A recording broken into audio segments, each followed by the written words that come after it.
জাহান্নামে আমি বেশি দেখেছি। যদিও মানুষ এখনো জাহান্নামে যায় নাই, জাহান্নামে এখনো উদ্বোধন হয়ে নাই, জাহান্নাম সৃষ্টি হয়ে আছে, কিন্তু মানুষকে জাহান্নামে দেওয়ার কার্যক্রম এটা কিয়ামতে বিচারের পরে হবে। কিন্তু নবী করিম সাল্লাল্লাহু আলাইহি সাল্লামকে আল্লাহ তাআলা অলৌকিকভাবে তার মুআজিজার অংশ হিসেবে জান্নাত এবং জাহান্নামের ডামি আল্লাহ তাআলা দেখিয়েছেন। কিভাবে জান্নাতে যাবে মানুষ, কে যাবে, জাহান্নামে কারা যাবে, এগুলোর একটা ডামি আল্লাহ তাআলা তার নবী সাল্লাল্লাহু আলাইহি সাল্লামকে দেখিয়েছেন। সেটা দেখে তিনি বলেছেন যে আমি জাহান্নামে মেয়েদেরকে বেশি দেখেছি, মহিলাদেরকে জাহান্নামে বেশি দেখেছি।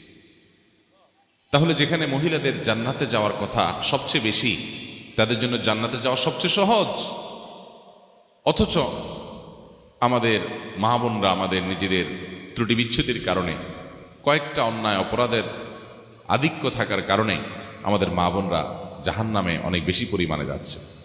নবী করিম সাল্লাল্লাহু আলাইহি সাল্লাম এ হাদিস বলার পর তিনি বলেছেন, মহিলাদের দুটি গুণের কারণে, দুটি খারাপ গুণের কারণে, দুটি দোষের কারণে তারা জাহান্নামে সবচেয়ে বেশি যাবে বা বেশি যায়। এর ভিতরে একটা হলো তারা তুকফিরনাল লানা ও তাকফুরনাল আশির। তিনি বলেছেন তোমরা মহিলারা বেশি বেশি করে লানত দাও, অভিশাপ দাও। এটা একটা রোগ, কথায় কথায় এটা পুরুষের মধ্যেও আছে রোগ, কিন্তু নারীদের মধ্যে স্পেশালি বিশেষভাবে এই দোষটা অনেক বেশি, যে কথায় কথায় লানত দেওয়া, চট করে রাগ হয়ে স্বামীকে, বাবাকে, সন্তানকে, ছেলে মেয়েকে, সংসারকে, এটাকে সেটাকে অভিশাপ দেওয়া, বদদোয়া করা, গজব দেওয়া, ঠাড়া দেওয়া, এরকম খারাপ উক্তিগুলা, অভিশাপগুলা বেশি বেশি দেওয়া, এটা জাহান্নামে যাওয়ার কারণ। আর আরেকটা হলো তাকফুরনাল আশির, স্বামীর নাশকরি করা। পুরুষদের মধ্যেও এই রোগ আছে, পুরুষও নাশকরি করলে তার ঠিকানা জাহান্নাম হবে, এতে কোনো সন্দেহ নাই। অনেক পুরুষ আছে যে তার মহিলা, তার স্ত্রীর সাথে তার সম্পর্ক ভালো, স্ত্রী সব দিক থেকে ভালো, একদিন একটু উল্টাপাল্টা হলে সে সাথে সাথে সারা বছরের সকল অবদানকে অস্বীকার করে, সারা বছর বেচারি যে ভালো ছিল এটা আর স্বীকার করে না।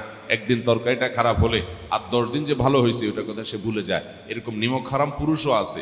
কিন্তু নবী করিম সাল্লাল্লাহু আলাইহি ওয়াসাল্লাম এই হাদিস থেকে বোঝা যায় যে আমাদের মা বোনদের মধ্যে এই রোগটা তুলনামূলকভাবে বেশি, যে তারা পুরুষদের বিশেষ করে তার স্বামীদের, তারা নেয়ামতকে অস্বীকার করে ফেলে খুব তাড়াতাড়ি, আর এটি তাদের জাহান্নামে যাওয়ার অন্যতম কারণ। এই জন্য আমাদের মা বোনদের জন্য এই দুটি অ্যালার্মিং পয়েন্ট, যে আসুন আমরা কোনো অবস্থাতে আমাদের সন্তানরা, আমাদের স্বামী, আমাদের মা বাবা, সংসার বা অন্য কোনো কিছুকে আমরা গালিগালাজ করা, বদদোয়া দেওয়া, ঠাড়া দেওয়া, আপনার অভিশাপ করা, আল্লাহ লানতের কথা বলা, এগুলো আমরা কখনো করব না, এরপরে সাবধান থাকবো।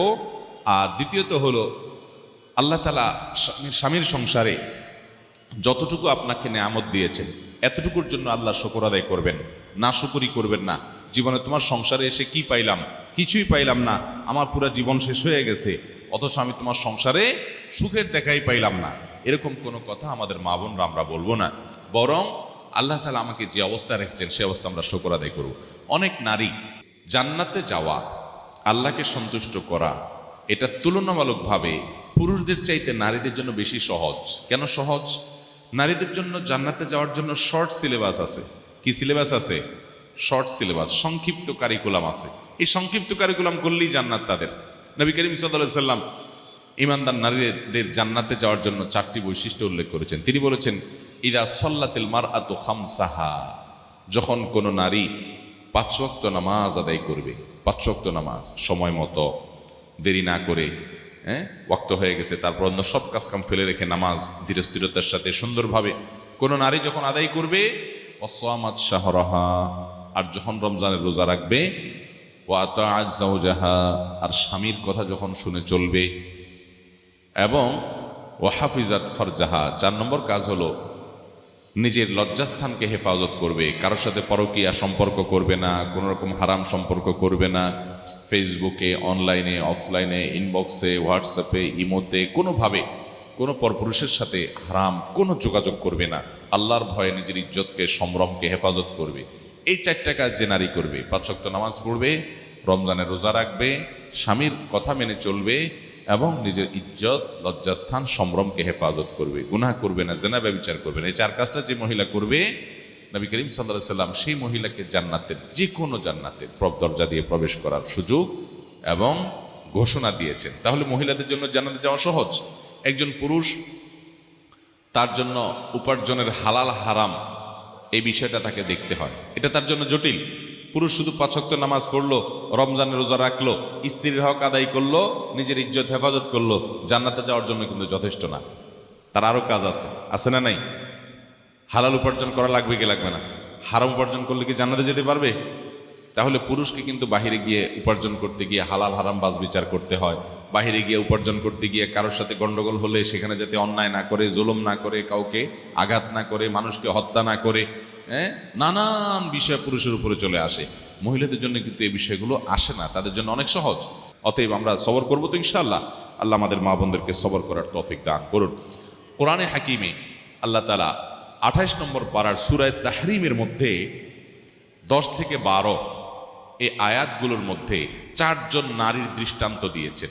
2 জন নারীর দৃষ্টান্ত দিয়েছেন যারা খারাপ নারী ছিলেন, আল্লাহর অবাধ্য ছিলেন, কাফির ছিলেন। আর 2 জন নারীর দৃষ্টান্ত দিয়েছেন যারা আল্লাহর বাধ্যগত ছিলেন, অনুগত ছিলেন, ইমানদার ছিলেন। আমাদের মা বোনরা এই আয়াতগুলো অর্থ সহকারে, ব্যাখ্যা সহকারে আপনারা একটু পড়বেন, এটা আপনাদের প্রতি আমার অনুরোধ। কোরআনে কারীমের 28 নম্বর পারার সূরা তাহরিম 10 থেকে 12 নম্বর আয়াত, সূরার শেষ আয়াত পর্যন্ত এই 3টি আয়াত আপনারা মেহেরবান করে পড়বেন। এই 3 আয়াতে আল্লাহ তাআলা 4 জন নারীর দৃষ্টান্ত দিয়েছেন। এই আয়াতগুলো পুরোটাই আমাদের মা বোনদের জন্য স্পেশাল। এই আয়াতগুলোতে আল্লাহ রাব্বুল আলামিন কয়জন নারীর দৃষ্টান্ত দিয়েছেন বলেছি? 4 জন। 2 জন খারাপ আর 2 জন ভালো। খারাপদের পরিণতি কি হয়েছে এবং ভালোদের পুরস্কার কি হয়েছে সেটা আল্লাহ তাআলা উল্লেখ করেছেন। আমরা সবসময় ওই ভালো নারীদেরকে সামনে রেখে আমাদের জীবনটা যদি গঠন করতে পারি, জীবনটা আলোকিত হবে, জীবনটা উজ্জ্বল হবে, জীবনটা চমৎকার হবে, জীবনটা অসাধারণ হবে, জীবনটা উপভোগ্য হবে। কষ্টের মধ্যে থেকেও আপনি সুখ পাবেন যদি তাদের ইতিহাসটা আপনি জেনে তাদের মতো করার নিজেকে চেষ্টা করেন। আল্লাহ রাব্বুল আলামিন কোরআনে কারীমের সূরা তাহরিমের 10 নম্বর আয়াতে বলেছেন, দরাবাল্লাহু মাসালাল লিল্লাযীনা কাফারু ইমরাআতা নূহিন ওয়া ইমরাআতা লূত। আল্লাহ রাব্বুল আলামিন কাফির, অবিশ্বাসী, অবাধ্য, খারাপ এবং বাজে নারীদের দৃষ্টান্ত দিয়েছেন 2 জন নারীকে দিয়ে। 2 জন খারাপ নারীর ইতিহাস উল্লেখ করে আল্লাহ বলেছেন পৃথিবীতে খারাপ নারীদের দৃষ্টান্ত হলো এই 2টা খারাপ মহিলার মতো। তাদের একজন ছিলেন আল্লাহর নবী নূহ আলাইহিস সালামের স্ত্রী, আরেকজন ছিলেন আল্লাহর আরেক নবী লূত আলাইহিস সালামের স্ত্রী। দেখেন, কানাতা তাহতা আবদাইনি মিন ইবাদিনা সালিহিন। অবাক করা বিষয় হলো এই 2 পৃথিবীর ইতিহাসের খারাপ নারী, তারা আল্লাহর 2 জন প্রিয় বান্দা, আল্লাহর 2 জন নবীর স্ত্রী হয়েছেন। তারা তাদের ঘরের লোক ছিলেন। চিন্তা করেন, নবীর স্ত্রী হয়ে তারা সবচেয়ে খারাপ নারী হয়েছেন। ফাখানাতাহুমা, তারা তাদের স্বামীদের খেয়ানত করেছে, স্বামীদের কথা তো মানেই নাই, বরং স্বামীদের আমানতের খেয়ানত করেছে, নিজের চরিত্র ধ্বংস করেছে, পরকিয়া এবং হারাম সম্পর্ক। এবং লূত আলাইহিস সালামের স্ত্রী, তিনি সমকামিতায় লিপ্ত হয়েছেন, জঘন্য অপরাধে লিপ্ত হয়েছেন এবং তাদের দলভুক্ত হয়েছেন, আল্লাহর লানত-প্রাপ্ত, অভিশপ্ত হয়েছেন। নূহ আলাইহিস সালামের স্ত্রী, তারও একই কথা, তিনি আল্লাহর অবাধ্য হয়েছেন, স্বয়ং তার স্বামীর প্রতি আনুগত্য করেন নাই, স্বামীর প্রতি ঈমান আনেন নাই, অবাধ্য হয়েছেন।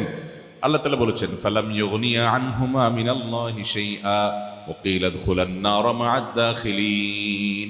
লূত আলাইহিস সালামের স্ত্রী আর নূহ আলাইহিস সালামের স্ত্রী, তারা দুজন নবীর স্ত্রী হওয়ার পরও যখন আল্লাহর অবাধ্য হয়েছে, খারাপ পথে গেছে, হারাম করেছে এবং কুফরি করেছে, স্বামীর অবাধ্য হয়েছে, আল্লাহ রাব্বুল আলামিন বলেছেন যে তারা নবীর স্ত্রী হওয়ার কারণেও তাদের কোনো লাভ হয় নাই, বরং তাদেরকে আল্লাহর পক্ষ থেকে নির্দেশ দেওয়া হলো, ওয়াকিলা দুখুলান নার মা'আদ দাখিলিন, তোমরা জাহান্নামীদের সাথে জাহান্নামে চলে যাও, তোমাদের ঠিকানা জাহান্নাম, কারণ তোমরা খারাপ নারী ছিলে, আল্লাহর অবাধ্য ছিলে।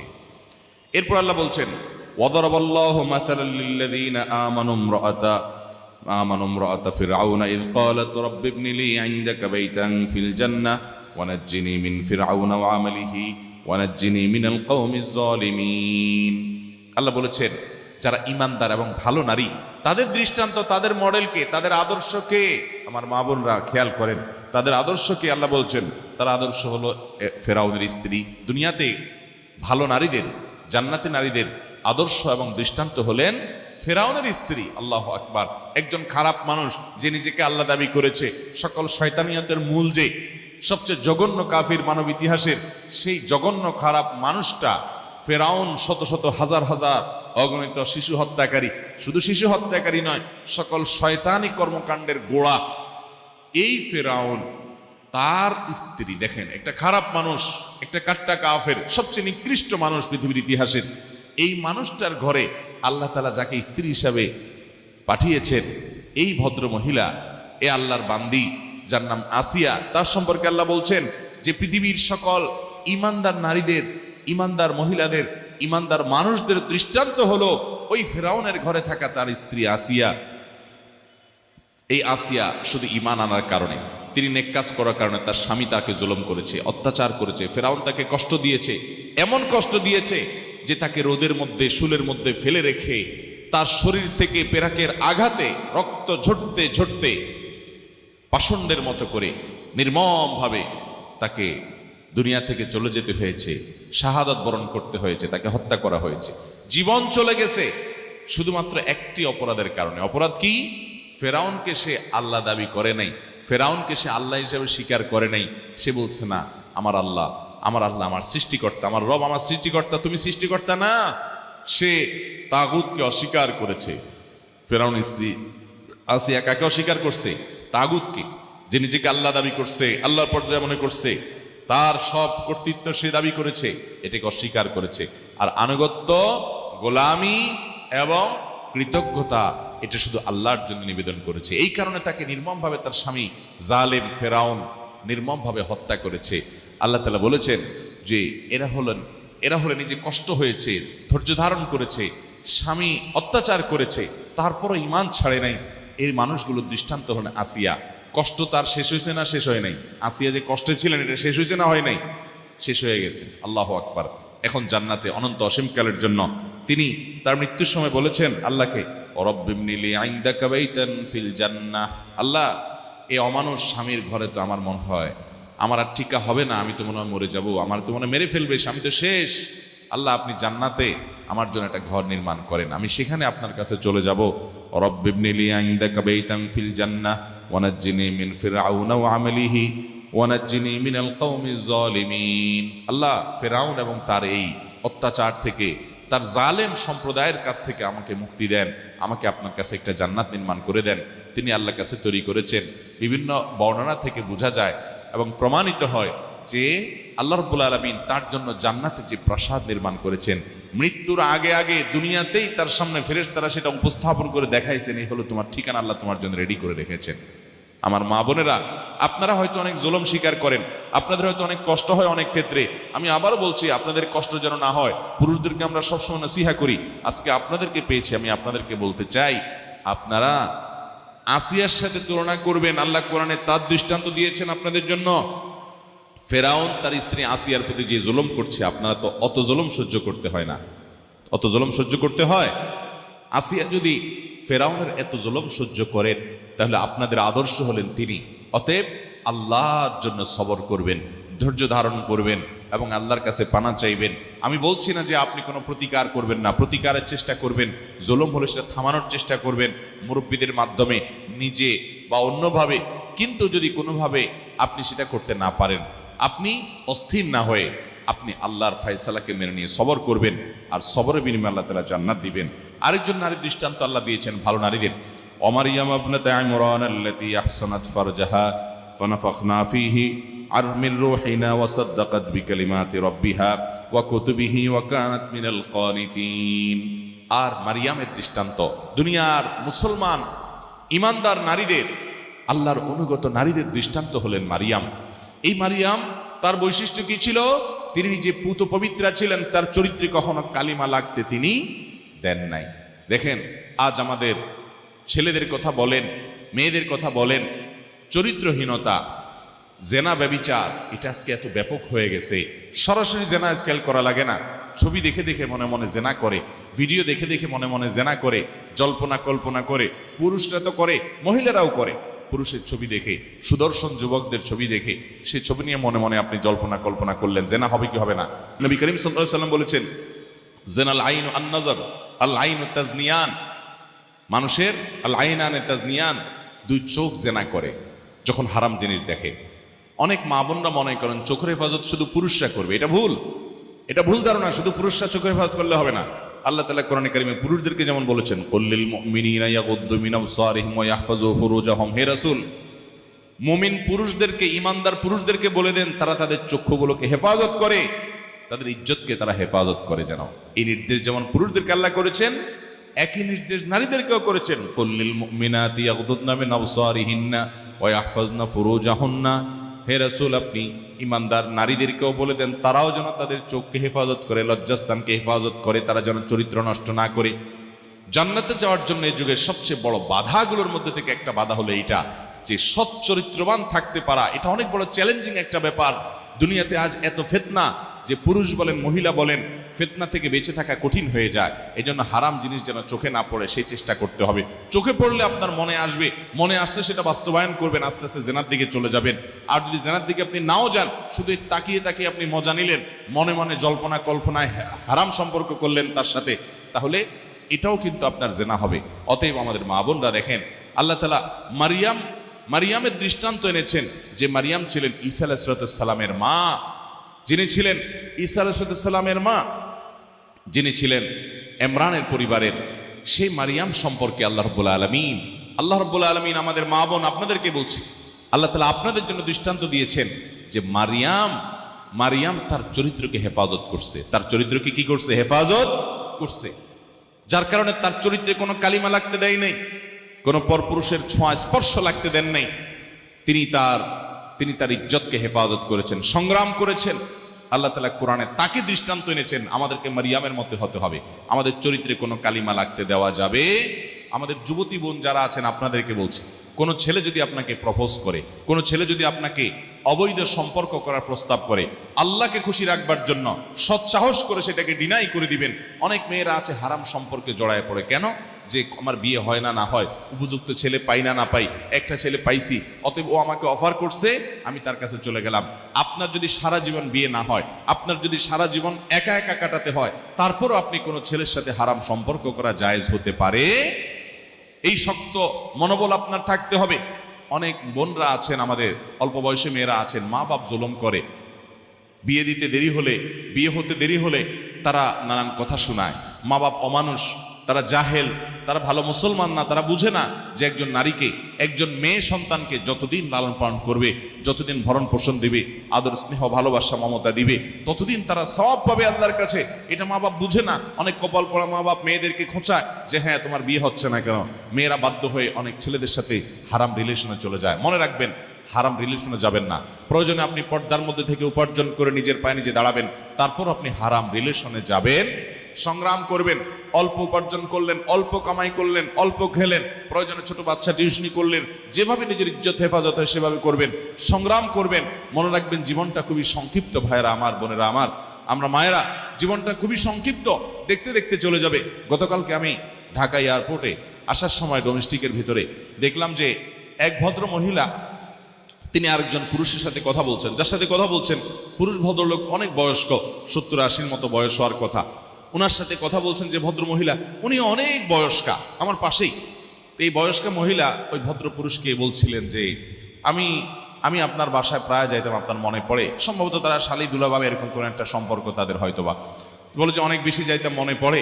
তখন ভদ্রমহিলা প্রসঙ্গত বলছিলেন যে কিভাবে যে জীবনটা শেষ হয়ে গেল। মনে হচ্ছে এই যে কালকে আমার বিয়ে হয় নাই, ছোট ছিলাম, ওই সময়টাতে কালকে আমি আপনার বাসায় গেছি, এরকম মনে হয়েছে। অথচ আজকে আমার জীবনের শেষ মুহূর্তে আমি চলে আসছি। আমার মেয়ের বিয়ে দিয়ে ফেলেছি, ছেলে বিয়ে করে ফেলেছি, আমি শাশুড়ি হয়ে গেছি, সব দিক থেকে নানি দাদি হয়ে গেছি, বয়স শেষ হয়ে আসছে, এখন শুধু মৃত্যুর কথা মনে হয়। দেখতে দেখতে কিভাবে জীবনটা পার হয়ে গেল টেরও পাইলাম না। দেখেন, যার যে বয়স আছে, আমাদের যার যে বয়স আছে, আপনারা সবাই লক্ষ্য করেন, মনে হবে যে এই কয়দিন আগে ছোটবেলায় ছিলাম, এই কয়দিন আগে পোলাপানের মতো খেলছিলাম। দেখতে দেখতে 30, 40, 50, 60 বছর শেষ হয়ে গেছে, চোখের পলকে শেষ হয়ে গেছে। জীবন শেষ হয়ে যাবে, থেকে যাবে আমল, থেকে যাবে কি? আমল। এগুলো থেকে যাবে।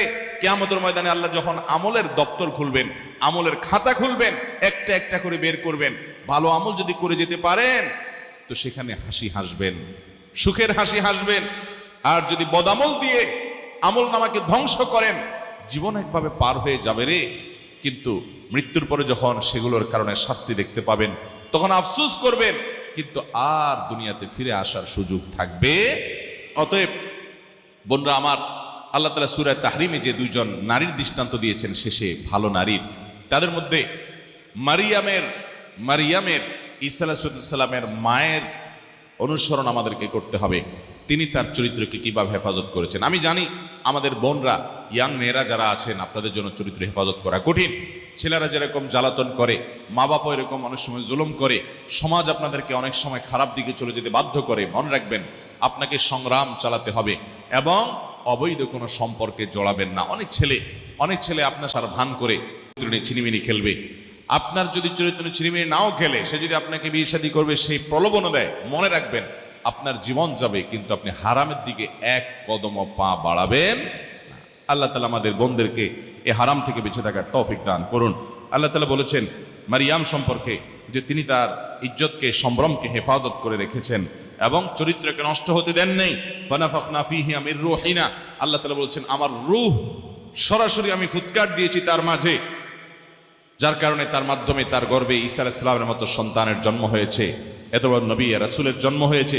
ওয়াসাদ্দাকাত বিকালিমাতি রাব্বিহা ওয়া কুতুবিহি ওয়া কানাত মিনাল কানিতিন, তিনি আল্লাহর ইবাদতগুজার বান্দী ছিলেন, শেষ কথা ওয়া কানাত মিনাল কানিতিন, তিনি আল্লাহ তাআলার ঈমানদার বান্দী ছিলেন, তিনি আল্লাহর অনুগত বান্দী ছিলেন, ভালো মানুষ ছিলেন। দেখেন আজকে পৃথিবীতে মারিয়ামের নাম জানা না এমন কোনো মানুষ আছে?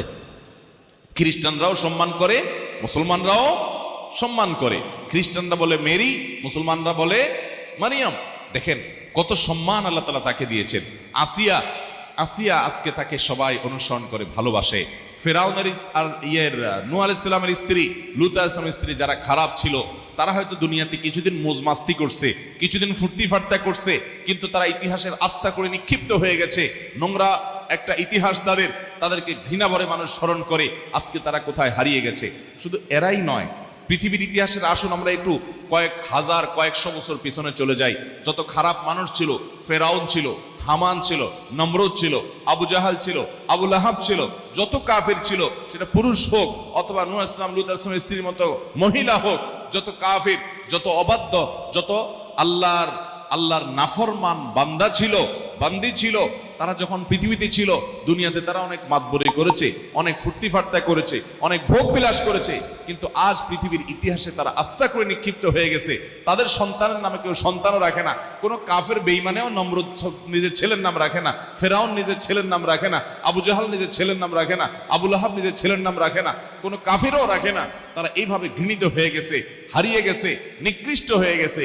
আর পৃথিবীর ইতিহাসে হাজার হাজার বছর আগে, শত শত বছর আগে আল্লাহর নেককার বান্দা যারা ছিলেন, তাদেরকে এখনো পৃথিবীতে মানুষ শ্রদ্ধা ভরে স্মরণ করে। তারা কষ্ট করে হয়তো জীবন পার করে গেছেন, কিন্তু তাদের জীবন সমুজ্জ্বল হয়েছে, তাদের ইতিহাস সোনালী অক্ষরে লেখা হয়ে গেছে, তারা সৌভাগ্যবান মানুষের কাতারে শামিল হয়ে গেছে। অতএব ভাইরা আমার, বোনেরা আমার, আমাদের জন্য জীবনে চ্যালেঞ্জ হলো আমাকে ইমানদার থাকতে হবে, আমাকে মুত্তাকি থাকতে হবে, আমাকে পরহেজগার থাকতে হবে, আমাকে আল্লাহর বিধানের উপরে থাকতে হবে। বোনেরা, আমাদের বড় চ্যালেঞ্জ হলো যে আমাদের চরিত্রকে হেফাজত করতে হবে। কোনো পরপুরুষের সাথে আমরা দেখা দিব না, আমার পর্দার বিধান মেনে চলবো। অনেক মহিলারা আছেন পর্দার বিধান মেনে চলেন না, পুরুষদের সাথে দেখা করেন, পুরুষদের সাথে কথা বলেন, আপনার আমল নামে গুনাহ লেখা হয়, আল্লাহর নাফরমানি হয়, আল্লাহর অবাধ্যতা হয়। এটা তো ফেরাউনের স্ত্রীর মতো হলো না, আসিয়ার মতো হলো না। আপনি যদি বিপর্দা হন, তাহলে আপনার দৃষ্টান্ত হবে নূহ আলাইহিস সালামের স্ত্রী কাফেরের মতো, লূত আলাইহিস সালামের কাফের স্ত্রীর মতো আপনার অবস্থা হবে, পরিণাম হবে জাহান্নাম। অতএব আপনাকে চ্যালেঞ্জ নিতে হবে, পর্দা পশিদায় থাকতে হবে। স্বামী রাজি না হলে স্বামীকে বোঝাতে হবে যে আমি বেপর্দা হয়ে বাহির হলে আমাকে পরপুরুষরা দেখে বাজে চিন্তা করবে, তুমি কি সেটা মেনে নেওয়ার কথা? অতএব পর্দা পশিদের সাথে থাকতে হবে। আপনার দেবরদের সাথে আপনার পর্দা করতে হবে, বাসুরদের সাথে আপনার পর্দা করতে হবে। আপনাকে বাস রাস্তা বের হলে আপনাকে পরিপূর্ণ পর্দা করে বের হতে হবে, কারণ আপনাকে নিয়ে পুরুষরা মনে মনে বাজে চিন্তা করবে। একজন মহিলা যদি খোলামেলা পোশাকে, অশ্লীল পোশাকে যদি বাহিরে বের হয়, রাস্তা বের হয়, তাহলে পুরুষরা দেখে তাকে মনে মনে বাজে চিন্তা করে, মনে মনে জেনা করে, মনে মনে জল্পনা কল্পনা করে, তার নিয়ে মনে চিন্তা, খারাপ চিন্তা করে। এটা কখনো একজন মুসলমান নারীর জন্য সম্মানের বিষয় হতে পারে। এই জন্য একজন নারী তাকে পর্দার মধ্যে অবশ্যই থাকতে হবে। পর্দা আল্লাহর ফরজ বিধান। মহিলারা যদি পর্দার বিধানটা মেনে চলেন, 5 ওয়াক্ত নামাজ পড়েন, স্বামীর আনুগত্য করেন। স্বামীর আনুগত্য করাটা কঠিন, কারণ স্বামীর কথা সব সময় মানতে মন চায় না। যদি স্বামী আল্লাহর কোনো নির্দেশের বিরুদ্ধে বলে, তাহলে সেটা মানবেন না, কিন্তু আল্লাহর নির্দেশের মধ্যে থেকে যতক্ষণ নির্দেশ করবে সেটা আপনাকে অবশ্যই মানতে হবে। আমাদের অনেক বোনরা আছেন তারা আজকাল সব কাজ করতে রাজি, নামাজ পড়তে রাজি, রোজা রাখতে রাজি, এমনকি পর্দাও করতে রাজি, সবই ঠিক আছে, কিন্তু স্বামীর কথা শুনতে রাজি না। মনে রাখবেন, আল্লাহর নির্দেশ আপনার বুঝে না আসলেও, আপনার ভালো না লাগলেও, আপনার কাছে কষ্ট হলেও স্বামীর নির্দেশগুলোকে মেনে চলেন, স্বামীকে শ্রদ্ধা করেন। মনে রাখবেন, আপনার জান্নাতে যাওয়ার জন্য এটা পূর্ব শর্ত। ওই যে নবীজি সাল্লাল্লাহু আলাইহি ওয়াসাল্লাম 4টা শর্ত দিয়েছেন মহিলাদের জান্নাতে যাওয়ার জন্য: 5 ওয়াক্ত নামাজ পড়া, রোজা রাখা, স্বামীর আনুগত্য করা, আর লজ্জাস্থানের হেফাজত করা। এখানে স্বামীর আনুগত্য করা, এটাকে আমি বলি তিতা করল্লার মতো। তিতা করল্লা যেরকম খাইতে তিতা লাগে কিন্তু খাইলে উপকার হয়, ঠিক একইভাবে স্বামীর আনুগত্য করতে কষ্ট হলেও সেটা আমাদেরকে করতে হবে। আমরা চেষ্টা করবো তো ইনশাআল্লাহ। আল্লাহ তাআলা আমাদের মা বোনদেরকে আল্লাহর প্রিয় বান্দি হওয়ার, আল্লাহর অনুগত বান্দি হওয়ার, নেককার বান্দি হওয়ার, ভালো মানুষ হওয়ার তৌফিক দান করুন, বলুন আমিন। আমরা সবাই যেন আল্লাহর প্রিয় বান্দি হতে পারি, সবরকারী বান্দি হতে পারি, নেককার বান্দি হতে পারি। আমাদের নামাজগুলো হবে সময় মতো। অনেক মহিলারা জোহরের নামাজ দেরি করে পড়েন, বাসা বাড়ির কাজ শেষ করে না, জোহরের নামাজ সময় থাকতে পড়বেন।